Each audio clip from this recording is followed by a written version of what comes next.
I've taught over 100,000 kids to swim. And just to put that into perspective, that would fill Wembley Stadium, Rose Bowl. That's a lot of kids. So I thought, how quickly could I share with you 18 key principles to save you time and stress so you don't have to go through what I went through, the hell I went through to understand what I know now. This is why I'm putting this together for you. I run a course on this in the description if you want to check it out. Number one, 3 15-minute lessons per week will always exceed the 1 30-minute traditional lesson per week. The more you expose your child to swimming lessons, to the water environment, to being able to practice the skills that you want them to have, the quicker they will learn it, the better they will retain it. There are some teachers on Reddit who think that I've pulled my method straight out of my own ass. But I promise, as you watch this video, you will see that there is evidence and experience behind my perceived madness. A child's attention span doesn't exceed 15 minutes until they're around 7 years old. So then there's that. But I'll get into that later on. Number 2, the mere exposure effect. So this is a psychology theory that if you are exposed to a particular stimuli or experience or environment over and over and over and over and over again, that you will become accustomed to it. You may even like it. You may even prefer it. And so this is why we want to give our kids as many frequent lessons as we can, as many exposures to that water environment as we can. This even goes for exposing your kids to things about the water that they don't necessarily like. So that could be getting water on their face. That's a really common one. As long as you're not a CUNT about it, they will learn how to work through that. I spelt the word because I don't know if I can say that word on YouTube. Number 3, the bath is the perfect place to start. Baby and Me classes is just the swim school teaching you how to teach your own child to swim. You can literally turn up to one lesson, figure out what you need to learn, and then just do it yourself. But there isn't anything of importance in those lessons that you can't just do at home in the bath. If your child can't walk yet, it's just floating, building connection, cup submersions, eventually the roll. You can do all of that in the bathtub. I run a course on this in the description. Number 4, the frequency effect. So the more repeated practice that they get at the skills that you want them to have, the better they'll become. So having frequent exposure and frequent opportunity to learn those skills improves their processing and their skill acquisition. Basically, the more they do the thing, the better they'll get at doing the thing. Number 5, if a 16-year-old can teach your kid to swim, so can you. You think a 16-year-old kid is going to take the time and energy that it takes and focus to really give your child the skill that they need to save their life better than what you can do? Face it, a 16-year-old is only working so they can go to some house party and hope that the boy that they like notices their new kicks and wants to pash. They're just not invested in your child the way that you are. And in case you're wondering, yes, the boy did notice my kicks, and no, we didn't kiss. I was too afraid, so I just sat on his lap. Number 6, the diving reflex. When you see those wicked videos of those kids in the water aged between 0 and about 5 months old, and it looks like they're holding their breath and they're swimming, that's a reflex. I hate to break it to you, but it's nothing special that anyone has done. That is a reflex, and that actually disappears from around 5 months old. Sometimes even as early as 4 months old, it starts to disappear. So it is still really important that we do those cup submersions because we want to condition them and help them so that when that disappears, that they do know how to hold their breath, close their eyes, and close their mouth. This reflex is actually pretty cool. So it automatically holds the child's breath. It slows down the heart rate. So it can preserve oxygen for the heart and the brain.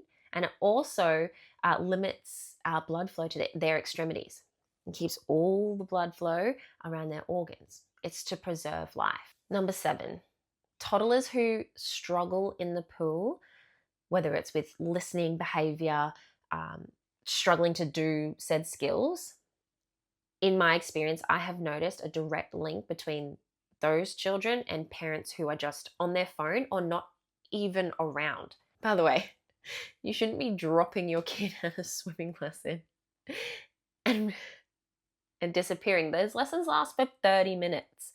Like, where the fuck are you going? Number 8, teaching a skill. There are many ways to teach floating. There are many ways to teach kick and paddle. You just find one that works for you. It doesn't matter if if you find out that it's slightly different to what you've been told or what you've been shown. That's okay. That just means to me that just means you're willing to try new things for your kid and you're happy to try and figure out and understand them. And that's a really great thing. So if you find something that works, run with it. Number 9, swim schools profit from telling parents that they can't teach their own kids to swim. Don't forget that. Swim schools selling the narrative that parents, grandparents, cousins, other adults can't step in and help their child in their swimming journey, profit from that. It creates this kind of dependence effect that parents then become dependent on these places to provide this skill because they've been told that they can't do it or they're not allowed to or they're being shamed for it. Number 10, if you're showing fear, your child will show that too. They mirror us. They will mirror you. So if you're showing fear, apprehension, uncertainty, just pure terror, they're going to feel that and reciprocate. But the good news is, if you show calm when things don't, go the way you thought, some other kid splashes in the pool and you both get wet and it gives them a fright. If you are calm, you will help them be calm. And that's not saying that they won't have a reaction, but they'll also look to you for your reaction. Number 11, have a plan. So figure out what skills it is that you want your child to have, and then find a few different ways to teach that skill. Because it just means that if you try a skill and you try one way of teaching it and it doesn't work, you've got a couple other ideas to try. It just makes it for a less stressful session. A great rule of thumb that I recommend is if your child can't walk yet, you're just focusing on floating, cup submersions, just building connection and eventually teaching them being able to roll from their front to their back. If they can walk, it opens everything right up. So it's floating, it's rolling, it's kick and paddles, it's learning how to use the wall. I have courses in the description to help you figure out a plan. Number 12, 2 to 3 skills max. So your lesson should be 15 minutes long, a minimum of 3 times a week, only focusing on 2 to 3 skills at the absolute most. We don't want to overwhelm them. When you go to a restaurant and the menu is so big, you automatically just cannot pick what you want to eat because there's just too many things to get through, like too many choices. Or when your inbox is full and you got too many date options for a Saturday night. Who am I kidding? Number 13, a child's attention span. This doesn't exceed 15 minutes until they're around 7 years old. And this is why our lessons need to be short. We need to set them up for success. That's why we only pick 2 to 3 skills. We set them up for success. It makes the whole experience achievable and not mentally exhausting. Number 14, learning through play. Kids learn best when they're playing. When there's not that sit there at a desk, do this. No, kids learn best through play. And so bring their toys from home, the toys they have in the bath, the toys they have in the shower. Bring some to the pool. Even create some games. Do your skill, play a game in between. Do the skill again, play a game. It doesn't need to be a classroom. And when you make it fun, it's not just fun for them, but it's fun for you too. And it also incorporates bonding with them, entering their world. And when you're not stressed, either are they. You can, the times when you leave the pool from your lesson and you both feel like you didn't even have a lesson and you've had so much fun, is a true success. Number 15, when your supervision has failed your child. Learning to swim is your child's backup plan. And this isn't me telling you not to teach your child to swim. This is the opposite. You must certainly teach your child to swim. But this is me reminding you that you need to take responsibility for your child when they're around water. And that means actively supervising. So that means not scrolling on your phone, not leaning back to talk to your friend Simone about that sick blowjob technique that you learned from Call Her Daddy. Number 16, the spacing effect. So this is the concept where spacing out learning helps with long-term memory. So for your lessons example, might be on a Monday, a Wednesday, and a Saturday. So while they're frequent lessons and they're short lessons, they're also slightly spaced out. Number 17, I have found that kids can work through fear when they're focusing on play. And so if you have a child who, let's say, doesn't like getting face on their water, that doesn't like getting water on their face, come up with some games that you can play in the pool that they would need to get their face wet. Don't encourage them to put their face in. Don't just encourage the game. Encourage the play.